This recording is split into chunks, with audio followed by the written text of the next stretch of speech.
Why not just get rid of electronic voting machines and call it a day, and then we don't have to debate it? I would think you would have greater concern for religious liberty in Ukraine. And I'm surprised by your answer. I raised it. I'm sorry, Mr. Vice President, have you, I know you're running for president. You are distressed that the Ukrainians don't have enough American tanks. In this video, we are going to watch a very fascinating interview that happened recently between Tucker Carlson and presidential candidate for 2024, Mike Pence. And this is an interesting one, considering that Mike Pence is like a career establishment politician, and Tucker Carlson is a guy that's now a little bit more removed from the mainstream. It kind of has the shackles off a little bit. So with that, let's get into the clips. But I wonder, though, again, about motives, since these were, and I'm not excusing any act of violence ever anywhere, including on January 6th. However, they were American citizens. Most of them didn't commit acts of violence, and they were really mad. And they were mad because they thought the election was unfair. Right. And I wonder why more time hasn't been spent by either party reassuring Americans that our elections are real, that all votes are counted, that the electronic voting machines, which no one seemed to trust 10 years ago, now are infallible, why mail-in voting is a good thing. Like, why doesn't anybody try to reassure the public that the mechanics of voting are legit? And are they? Do you think the last election was fair? Well, as I said on January 6th in my communication to the Congress, and have said many times since, there were irregularities in the 2020 election. There's no question. There were about a half a dozen states that changed the rules of elections in the name of COVID. Yep. And that undermined public confidence in the outcome of our elections. Now, at the end of the day, we brought more than 60 lawsuits, states engaged in recounts. And when states ultimately certified and courts upheld those changes in virtually every instance, and ultimately we were able to determine that the changes, there was no evidence that the changes had changed the outcome of the election in any way. I mean, to the rest of us who weren't there, who were just participating or trying to in our democracy, 10 years ago, Democrats said, look, electronic voting machines can never be secure. And of course, that's obviously true. Anything electronic can be subverted. Real countries don't use electronic voting machines. Are you confident that a country with electronic voting machines, ours, can have an election that you're participating in that everyone can trust? Well, I believe we can, but I welcome the fact that since 2020, Republican-led states around the country have enacted election integrity reforms. I'm somebody that believes that, and Indiana was the first state to do this. I'm somebody that believes that you ought to be required to give a picture ID when you go in to vote. We ought to have voter ID in every state in America. But with regard to voting machines, I would tell you we had them in Indiana, but in Indiana and elsewhere, they produced paper ballots. Recounts were taken in states around the country. And I think it's absolutely essential that we do everything in our power to restore public confidence in the one person, one vote principle at the heart of this republic. Why not just get rid of electronic voting machines and call it a day, and then we don't have to debate it?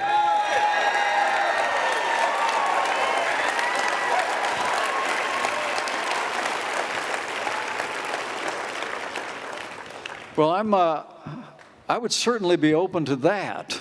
Is there a downside?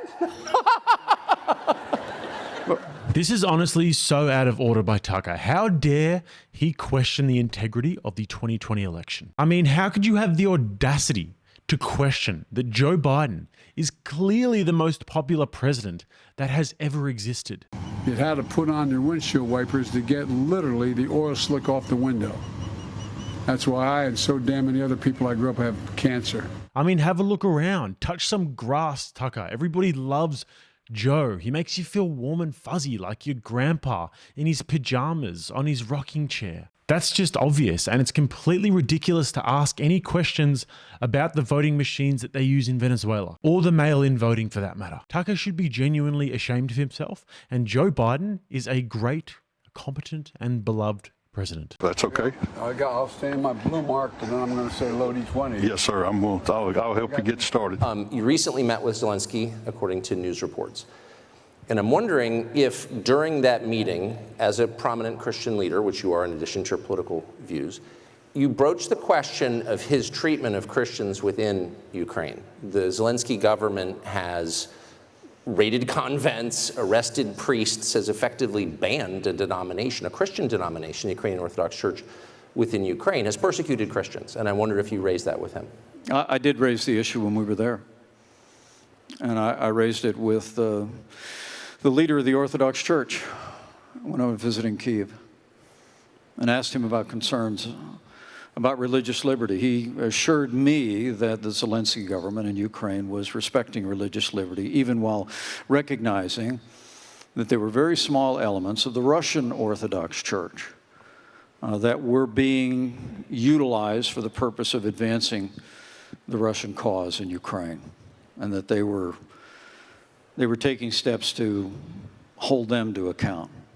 But the leader of the church at St. Michael's in Kyiv told me personally that he believed that the Zelensky government was respecting religious liberty. And I must tell you, other than the sanctity of life, there's no higher priority in my life than preserving the freedom of religion in America and championing religious liberty around the world. Guys, if you're enjoying this content and getting value from this, then I do hope you take a second to like the video and help me out with my algorithms. And also, if you're new here or if you haven't subscribed yet, then welcome. Back to the clips. I'm confused. On this question, it's very clear that the Zelensky government has arrested priests for having views they disagree with. That's not consistent with religious liberty. It's an attack on it, and we're funding it. And I'm just wondering how is it, and I don't mean to be disrespectful at all, but I sincerely wonder how a Christian leader could support the arrest of Christians for having different views.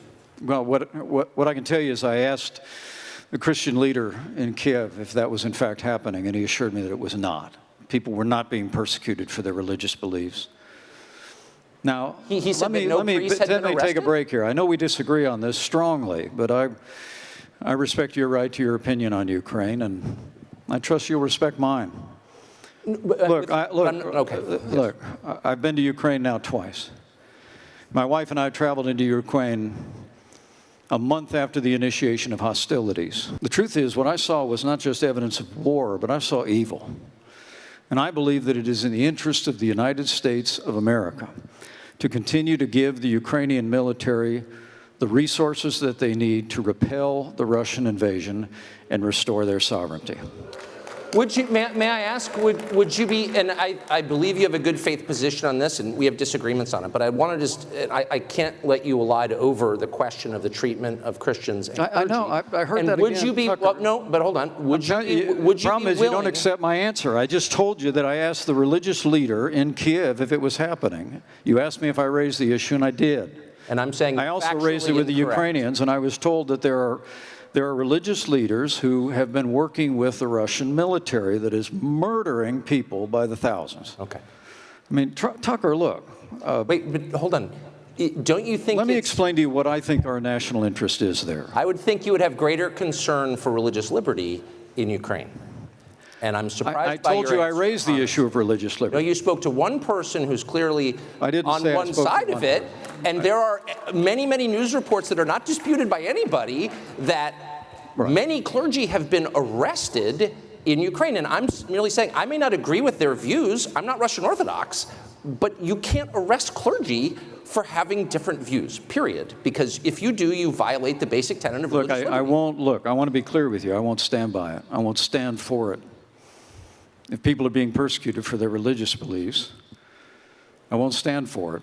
In any country with which a country of our nation is supporting or our allies are supporting. Yes. Period, paragraph. This is amazing. So Mike Pence claims to be this champion of religious liberty and wants to spread it around the world, which is funny in itself, because if he wants to combat issues of religious liberty, and especially of Christians being targeted, he wouldn't have to look much further than the USA. But more on the topic of what he just said. Firstly, let me just tell you this.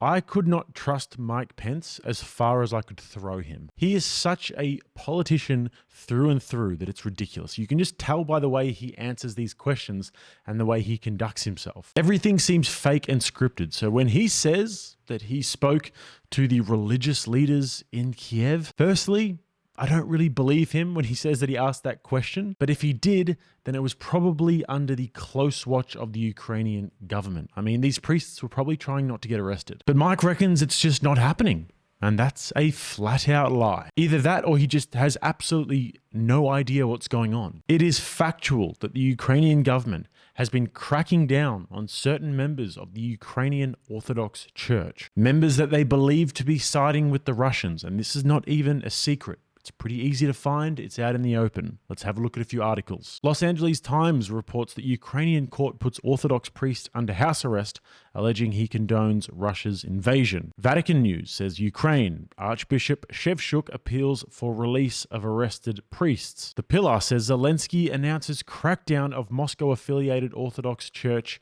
in Ukraine. The Kiev Independent says Zelensky approves sanctions against priests cooperating with Russia as SBU raids on churches continue. The American Conservative reports Zelensky versus the Ukrainian Orthodox Church. The UOC has opposed the invasion and supported the Ukrainian cause. So why is the government calling them Russian agents? So those are just a few examples of what is factually happening in Ukraine. And the reason why I find this interesting to watch Mike Pence try and dodge these questions and talk around them is because people are more informed now. We have many different forms of alternative media that aren't beholden to the mainstream narrative. So these things are being reported on and people know what's going on. But a guy like Mike Pence is still under the illusion that he can sort of hide behind the mainstream media. So it's definitely interesting to watch. And on to the best bit of all now. You know, I started the day this morning at Rosie's in Zionsville, Indiana with my son, Captain Michael J. Pence in the United States Marine Corps.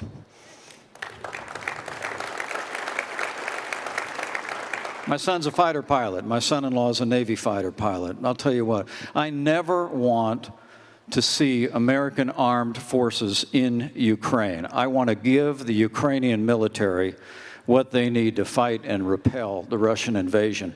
I think we need to stop them there so that our men and women in uniform are never called upon to stop that Russian military when they cross a border that we would have to defend. So you would oppose Ukraine entering NATO? Because that would, of course, immediately require us to go to war with Russia, which you oppose. You know, I said very clearly that Ukrainian entrance into NATO should depend on when the war is over. And I made that clear with President Zelensky that that was my view. And what I understood in speaking with him was he understood that it needed to be conditional. If we were to allow Ukraine to join NATO today, then the obligations of the NATO Treaty on Mutual Defense would initiate immediately, and we'd be pulled into a conflict. I don't want that to happen. But I do believe that after the war is won and over, that welcoming Ukraine into NATO, embracing them with open arms in the West, is in the interest of our security and of our nation in the long term. And let me also say, I think this fight is also about China, Tucker. But I really do believe peace comes through strength, and the United States of America needs to continue to project strength. But let me say one last thing. But we've run out of ammunition, so we're sending them cluster bombs. So because we've sent our ammunition to Ukraine, which has not yet won the war, whatever that means, no one has defined it, but isn't that prima facie evidence that we have become weaker militarily by our support from Ukraine, or how am I missing something? Well, we're out of ammunition, so we're sending cluster bombs. Well, first off, since Joe Biden took office, he's been working to cut military spending. But let me say to you, we've made real progress there. Look, a year and a half ago, Russia had the second most powerful military in the world. Today, they have the second most powerful military in Ukraine.